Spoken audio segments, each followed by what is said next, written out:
आज रामटेक लोकसभा महाराष्ट्र के अंदर रामटेक लोकसभा की इस जनसभा में उपस्थित रामटेक लोकसभा के लोगों, आप लोग सब जानते हैं कि आने वाले मार्च महीने से चुनाव की प्रक्रिया शुरू हो जाएगी। 10 मार्च के आसपास चुनाव की प्रक्रिया शुरू होगी और ऐसा अनुमानित है कि 11 अप्रैल या 16 अप्रैल के आसपास इस लोकसभा में वोटिंग होगी।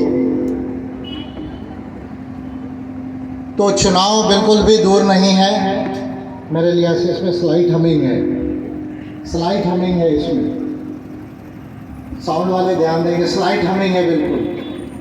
मेरे लिहाज से ये चुनाव देश के लिए बड़ा महत्वपूर्ण है।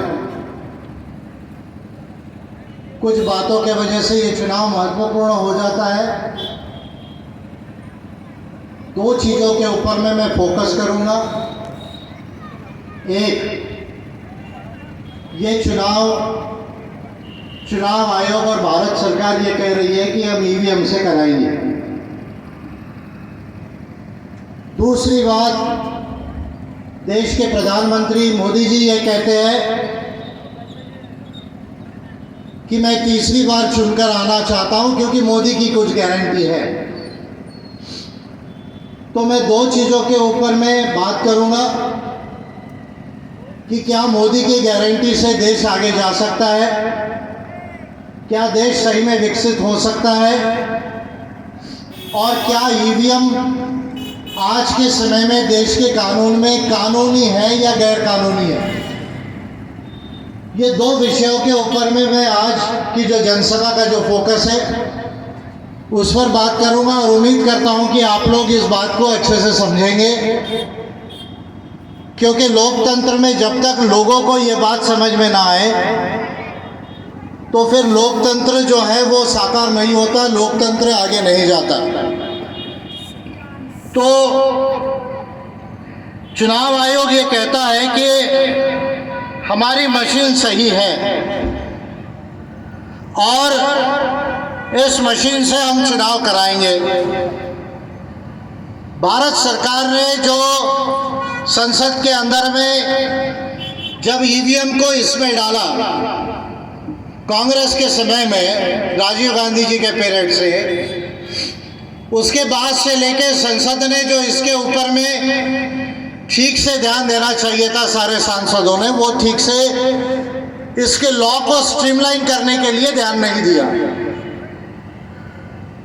और एक डिफेक्ट की वजह से ईवीएम जो है वो आज का जो इलेक्शन लॉ है, जिस इलेक्शन लॉ को the representation of people act 1951 and the conduct of election rules 1961 कहा जाता है, जिसको शॉर्ट में मैं आपको समझने वाली भाषा में इलेक्शन लॉ कहूंगा, निवडणुकीचा कायदा मराठीत बोलायचं झालं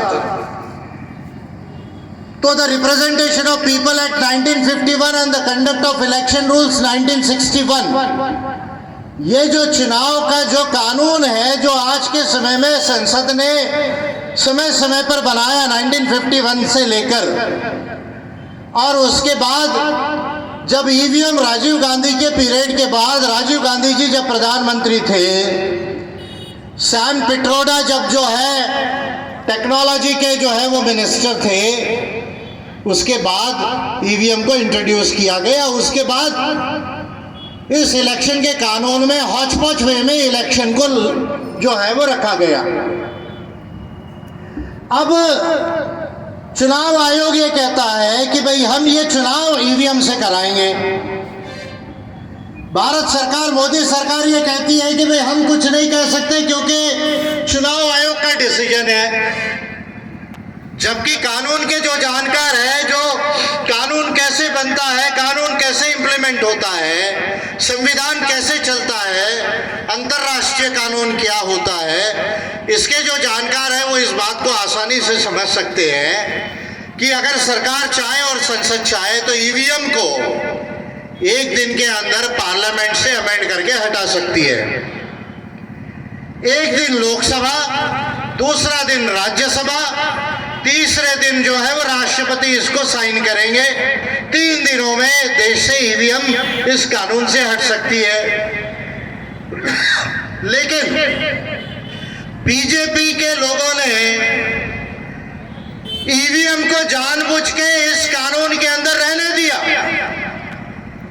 आप मजे की बात देखिए, 370 को 3 दिन में हटाया, किसान के कानूनों को जो गलत कानून थे उनको 3 दिन में बनाया। ईवीएम को भी 3 दिन में हटाया जा सकता है, लेकिन बीजेपी की सरकार ने ईवीएम को जानबूझ के इस कानून में रहने दिया ताकि जो ये डिफेक्टिव लॉ है वो डिफेक्टिव लॉ के आधार पर ये चुनाव कराया जा सके। अब उसके बावजूद मैं ये कह रहा हूं, एक कानून में ईवीएम का प्रोविजन होने के बावजूद मैं देश का पहला लीडर हूं जिसने इसको ऑन रिकॉर्ड एस्टेब्लिश कर दिया है। अभी मैं जो बोल रहा हूं वो आपको हमें में बात नहीं कर रहा हूं। ये 3 पिटीशन में आपको दिखा रहा हूं। एक 23 जनवरी को, दूसरा 29 जनवरी को और तीसरी 8 फरवरी को। फिर मैं रिपीट कर रहा हूं, एक 23 जनवरी को, दूसरा 29 जनवरी को, तीसरा 8 फरवरी को। ये जो स्टैंप दिख रहा है, ये स्टैंप